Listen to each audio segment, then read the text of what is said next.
For Around the Ozarks in 5, brought to you by the Butterfly Palace. Have the best day ever adventuring through the rainforest at the Butterfly Palace. And Springfield Greene County Park Board, reminding you to go play. Here are your hosts, Ethan and Sarah Forhetz. Hey, good morning to you on Thursday. We are thrilled to have a new sponsor with us. You heard the Butterfly Palace, of course, been with us for a while, but now we have the Springfield Greene County Park Board, and we are happy to have them on board. So welcome, and thanks for being part of it. I know. I love both of those places. It's fun. I like their little tagline, reminding you to go play. Yeah. It's good. Yeah. Yep. We often play at the park. So we're doing our part. All right. We'll get to the news. A startling statistic that is not good for Springfield. In a community study, Springfield's suicide mortality rate is 60% higher than the national average. Men died by suicide nearly 4 times more than women in 2021, yet men were actually much less likely to go get mental health help than women were. So to that end, the Community Foundation of the Ozarks is hoping to better address that issue, focusing specifically on men. The Springfield City Council heard a special ordinance allowing the city manager to accept a grant to address men's mental health from the Community Partnership of the Ozarks through the Community Foundation of the Ozarks. That's a mouthful. Council will vote on that bill coming up on Monday, July 10th. CPO would reimburse the health department up to $50,000 annually for personnel expenses related to this men's mental health project. That's a lot. It is, and it's a shame that it's needed the way that it is, but it is. So it seems like the right move for sure. Yeah, community steps to address it. So that's coming up Monday at the city council meeting. So we'll, of course, keep you posted after that. Now to this, speaking of the Community Foundation of the Ozarks, they will soon be looking for a new president and CEO. That's because Brian Fogel announced his retirement for later this year or early next year. Fogel helped the foundation with nonprofit partnerships, among many other just important contributions that they make to our community that he helped foster.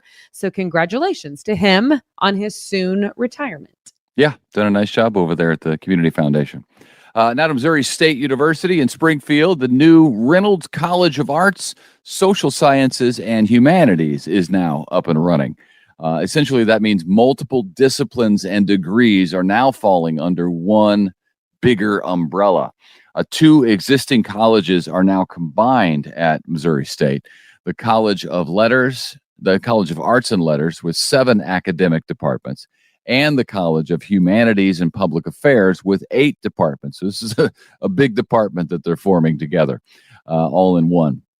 The university says it was time for the school to get more up to date on academic trends. So apparently that's something that's happening across the board in academia, and Missouri State is now doing the same thing. Kansas City Royals. I know a lot of Royals fans out there. It's not a great year for the Royals. It's not a great year for the Cardinals either. So there's not much good baseball being played in Missouri. Anyway, the Royals are hoping to name a new stadium site by the end of summer. So we should know where the new stadium will be pretty soon here.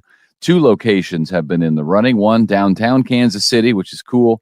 The other in Clay County, north of downtown, across the river.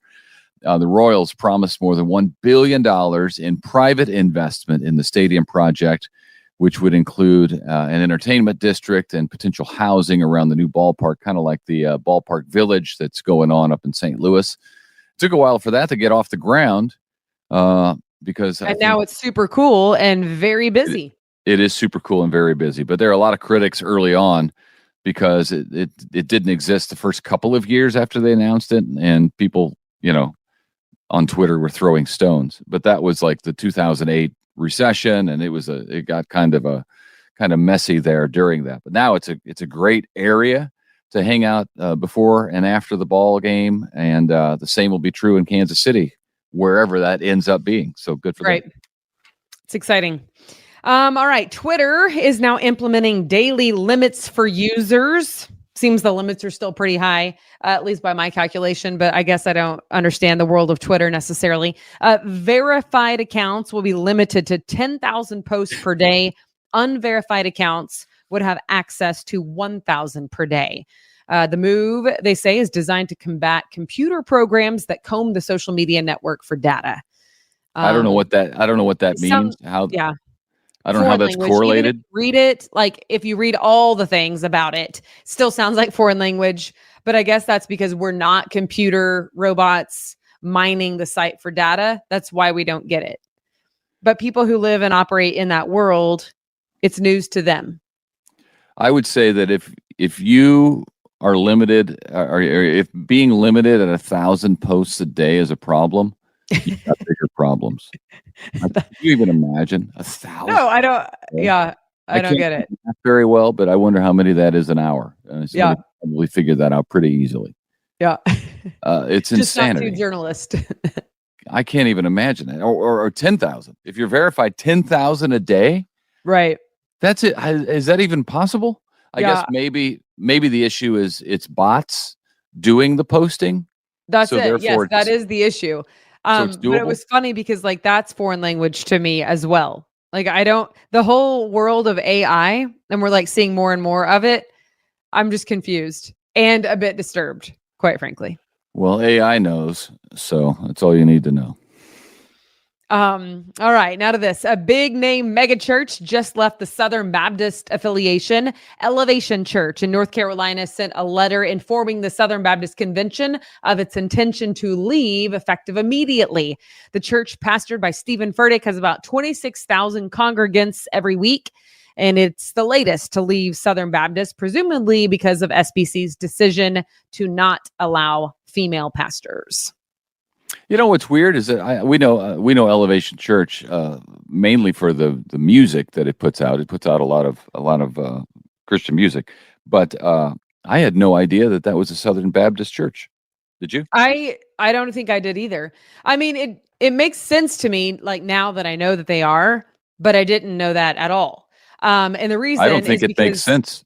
I don't think it makes sense. I would have never guessed that they were Southern Baptist. The way that they do church compared to the way that most other Southern Baptists that I know do church. You know what I mean? Well, I just mean because they would come under someone else's authority, which is kind of typical, I think, for most bigger churches. Like there is an umbrella denomination / organization, if you will, that's kind of like their accountability, their authority, their governing body. So anyway. Yes, I just wouldn't have guessed it was Southern Baptist. Yeah. Well, yeah, true. Okay. All right. And then we will end with this. Light the Way Christian Music Festival is happening Friday and Saturday in Ozark, Missouri. And I get to be a part of it. So that's super exciting. I will be singing a solo. I cannot carry a tune in a bucket. So fear not. I will be speaking, but I will not be singing a solo. Let me tell you, on Friday, the headliner is the Newsboys. If you like Christian music at all, surely you know the Newsboys.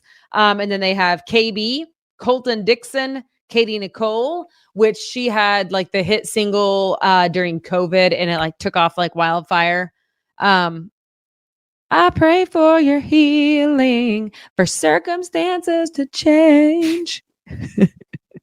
I pray miracles over your life in Jesus' name. I'm a really good singer. I don't know if I mentioned that.